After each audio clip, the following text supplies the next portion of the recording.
death. Hey everyone, my name is Jason and welcome back to Backtrack Cinema. In this review, we'll be talking about Death Wish 4: The Crackdown. I don't even know the girl. I do. So get comfy, get your popcorn, and let's talk Death Wish 4. So Death Wish 4 was released in 1987, directed by J. Lee Thompson, starring Charles Bronson, Kay Lentz, and John P. Ryan. And before we get right into the review, guys, let me know in the comments below what you think of Death Wish 4 and what you think of this review, and let me know what your favorite Death Wish film is. This channel would really like to know. We'll have a good discussion in those comments about everything Death Wish. Now, as we left off at Death Wish 3 in this franchise, Death Wish 3 went over the top 80s cheesy action, but we had a good time with it. You have a lot of fun just seeing Charles Bronson take out the trash.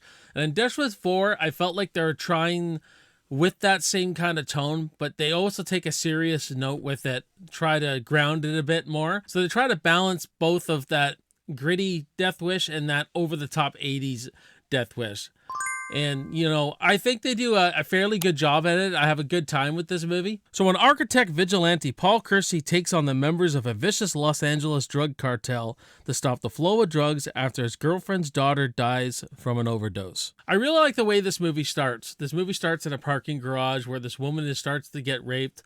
And then we see Paul Kersey, vigilante, gun down these men. But when he goes to gun down one guy and takes off his hood, he sees himself. I thought this movie was going to go, I went, yeah, well, this movie's starting off with more of a character drama again.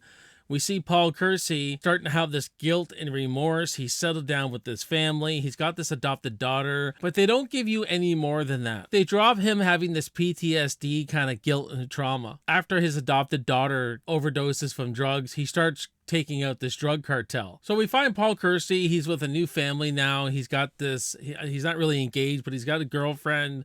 She has a daughter, and Paul's become kind of like a father to her. And when the daughter goes out with a boyfriend and stuff, she overdoses on cocaine. And this is what sets the story off. And Paul goes in to see who was running these drugs, who were selling these drugs. And he becomes judge, jury, and executioner all over again. They add this thing into the plot where this girlfriend's having a hard time dealing with her daughter's death. She feels useless. She wants to do something, and she's a writer for a paper, so he says, well, write about it. And this is another part in the plot I thought was going to go somewhere, and it didn't, which is unfortunate. I thought, you know, she was going to write about the drugs and the street crimes, and she was going to actually get people's eyes on it and people more aware. I thought it was going to be something like that, but they cut her character off, and then they just end up using her in the end of the movie as like a hostage situation. So I feel like they could have done a lot of things better with the plot here. The real entertaining part of the film is how Paul sets everyone up in this movie, like all the drug guys and you know, the drug runners and just the local street crime guys. He basically sets up these two drug gangs and puts them against each other, and then he takes everyone out.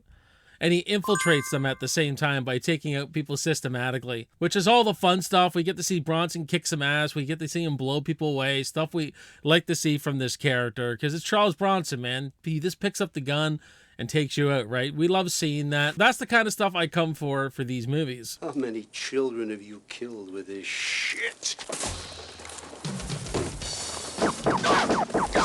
I love seeing a young Danny Trejo in one of these movies. I think it was pretty hilarious seeing him as this young guy. You know, he's such a grizzled character actor now, but seeing him in this movie was kind of comical. And Charles Bronson, man, he just won't let go of that rocket launcher. The man loves his rocket launcher in this. There's a guy in this movie who sets Charles Bronson up posing as this rich guy, but he really wanted to he wanted Paul to wipe out all the gangs so he could come in and take over the whole operation. And man, Charles Bronson just does him in with a rocket launcher. It's 80s, it's over the top, it's hilarious. I warned you! I tell her! What is it with the 80s and people just wanting to blow people up?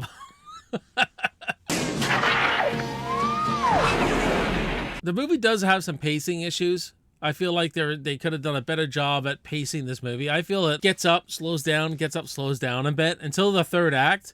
the third act where Charles Bronson is trying to save his girlfriend. That's where it gets exciting, and that's where I get the most entertainment out of this film. And he still plays the character well, Charles Bronson. He's still Paul Kersey. He still has those one-liners he gives. He still has that toughness, that cold stare kind of, you know, old school kind of tough guy that we love seeing him play. But one thing this franchise, it doesn't seem to nail throughout all these movies is it never really has good villains. They're just, you know, forgettable stock character villains. Death Wish 3 had a good villain. That's where I felt like they actually gave him a villain.